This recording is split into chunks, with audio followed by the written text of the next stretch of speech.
Sénateur, avec tout le respect que je vous dois, je ne suis pas d'accord avec beaucoup de choses que vous dites. Que vous ne voulez toujours pas admettre qu'il y a un gain de fonction, que ça augmente la létalité. Selon la définition qui est actuellement en vigueur, Nous n'arriverons pas à empêcher une autre fuite de laboratoire de ce genre d'expérience dangereuse. Vous ne voulez pas admettre que c'est dangereux et pour ce manque de jugement, je pense qu'il est temps que vous démissionniez.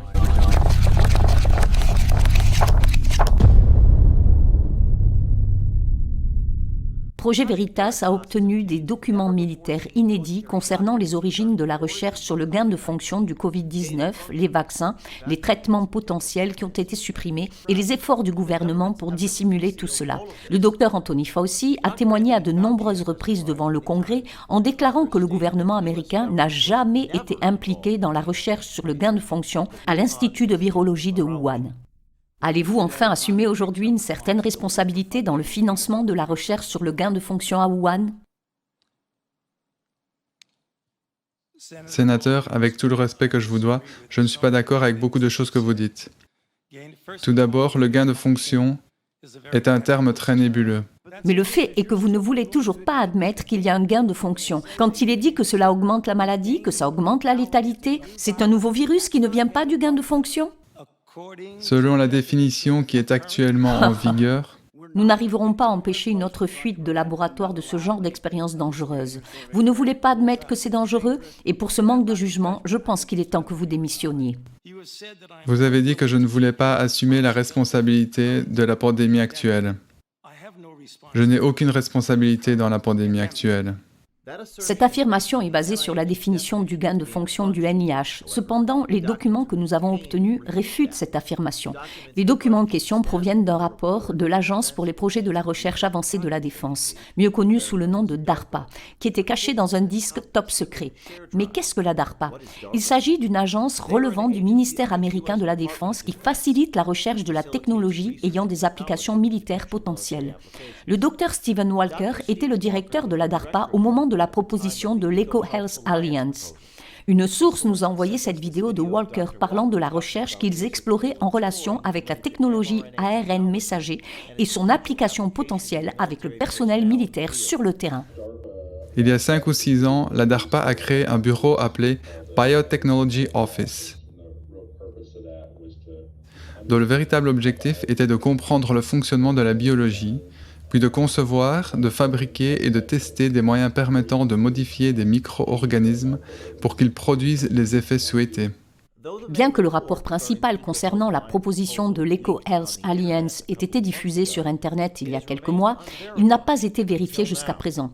Projet Veritas a obtenu un rapport indépendant adressé à l'inspecteur général du département de la Défense, écrit par le major Joseph Murphy, un ancien membre de la DARPA. Le major Murphy fait des affirmations dans son rapport à l'inspecteur général qui, si elles sont vraies, pourraient être accablantes pour le récit officiel qui a été présenté au monde au cours des 2 dernières années. Le rapport du major Murphy indique que l'EcoHealth Alliance a contacté la DARPA en mars 2018 pour obtenir des fonds afin de mener des recherches sur le gain de fonction des coronavirus de la chauve-souris. La proposition a été nommée Project Diffuse. La DARPA a rejeté la proposition parce que le travail était trop dangereux et pouvait violer le moratoire sur le gain de fonction, même si EcoHealth a affirmé que ce n'était pas le cas.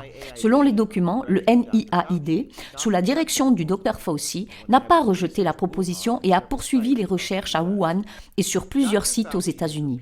Le Dr Fauci a maintes fois maintenu sa position sous serment, à savoir que le NIH et le NIAID n'ont pas été impliqués dans la recherche sur les gains de fonction avec le programme EcoHealth Alliance. Cela semble être en contradiction avec l'analyse du major Murphy et le refus du Biological Technology Office de la DARPA. Le rapport du major Murphy fait état de graves préoccupations concernant le programme Covid-19 de gain de fonction, la dissimulation de documents, la suppression de remèdes potentiels comme l'ivermectine et l'hydroxychloroquine et les vaccins à ARN messager. Pour être clair, le major Murphy n'est pas incriminé dans notre dénonciation pour autant que nous le sachions. Il n'a rien fait qui viole son serment de service à notre pays. Nous avons pu le retrouver. Et bien qu'il n'ait pu entrer dans les détails des documents cachés, il a fait cette déclaration sincère. Je n'ai fait aucun commentaire sur l'enquête ou les délibérations internes du corps des marines. J'offre un bref commentaire à ceux qui désirent des réponses et à ceux qui les dissimulent. À ceux qui cherchent des réponses, j'offre un encouragement. Il y a de bonnes personnes qui s'efforcent de découvrir la vérité, qui travaillent ensemble au sein et en dehors du gouvernement et qui y parviennent. À ceux qui refusent de répondre, je prie pour vous. Trouvez le courage de vous faire connaître. Ne laissez pas un mensonge être un héritage à la postérité. Les gens pardonneront. Un engagement envers la vérité est au cœur de tout cela. Projet Veritas a contacté la DARPA pour obtenir des explications sur les documents dissimulés et a parlé avec le chef des communications, Jared Adams. Ça ne me semble pas normal, non. Comme je l'ai dit, si quelque chose se trouve dans un cadre confidentiel, alors il devrait être marqué de manière appropriée. Je ne suis pas du tout familier avec des documents non étiquetés qui résident dans un espace classifié, non.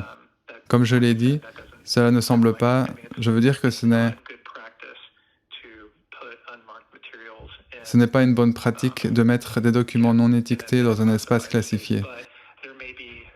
Mais il peut y avoir une raison si un document considéré comme étant confidentiel est dévoilé, mais qui au départ était bien notifié confidentiel.